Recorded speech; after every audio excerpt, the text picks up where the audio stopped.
अनंतकोटि ब्रह्मांड नायक राजाधिराज सच्चिदानंद सद्गुरु श्री ब्रह्म चैतन्य महाराज की जय। श्री राम समर्थ। 7 अक्टूबर। त्याग यज्ञ का सच्चा मर्म है। सदाचार से रहने वाले आदमी को खर्च कम लगता है, क्योंकि सच्चे संतोष से पेट भर जाने पर अन्न भी कम खाया जाता है। मैं जो यह बार बार कहता हूं, इसका कारण यह है कि सदाचार का आचरण, नीति धर्म का आचरण परमार्थ की इमारत की नींव है।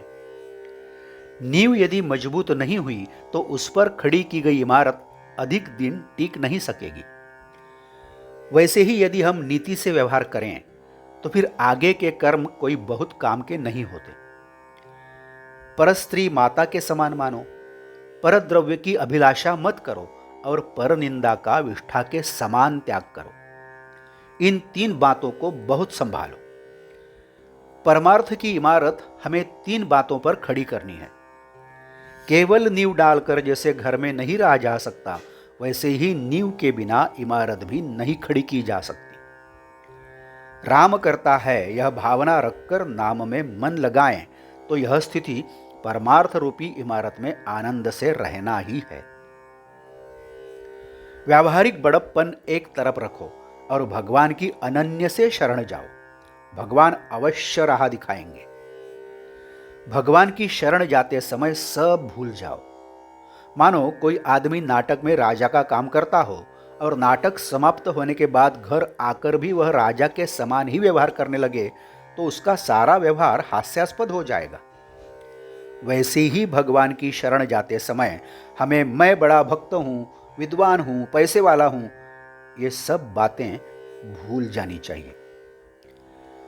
कर्म का फल अपने हाथ में नहीं है, इसलिए उसकी चिंता नहीं करनी चाहिए। यह बात समझ में आने पर भी चिंता न करना भी हमारे बस की बात नहीं होती, इसलिए हम चिंता करते ही हैं। इसलिए भगवान के नाम में रहने की आदत डालो।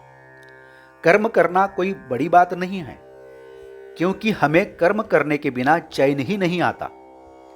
काम करो ऐसा गीता में भी कहा गया है, किंतु कर्म करने पर हमें अपेक्षित फल प्राप्त होगा ही, ऐसी बात नहीं है। इसलिए भगवान का स्मरण करो और फिर देखो क्या होता है। यही निष्काम कर्म है। भगवान की इच्छा से सब घट रहा है, यह भावना रखकर अपना कर्तव्य करना ही गीता का सार है। जो समझ बूझकर त्याग करेगा उसका फायदा होगा।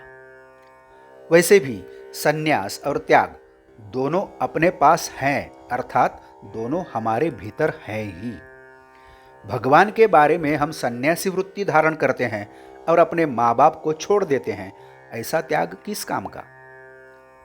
त्याग यज्ञ का सच्चा मर्म है। भगवान की प्राप्ति में जो जो भी बाधाएं आती हैं, उन्हें त्याग देना ही यज्ञ कर्म है। इस यज्ञ में हमें अपनी वासनाओं की आहुति देनी चाहिए। किसी भी वस्तु के बारे में चाहिए या नहीं चाहिए का भाव न हो, यही वासनाओं की आहुति देने का लक्षण है। आज का बोध वचन। जहां वासनाओं की समाप्ति होती है, वही ईश्वर की कृपा है। जानकी जीवन स्मरण जय जय राम। नमस्कार। यदि आप इस चैनल के लिए नए हैं तो कृपया सब्सक्राइब करिए।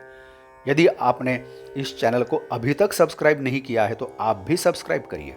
इस चैनल को लाइक करिए, शेयर करिए, कमेंट्स दें, बेल आइकन दबाना मत भूलिए। धन्यवाद।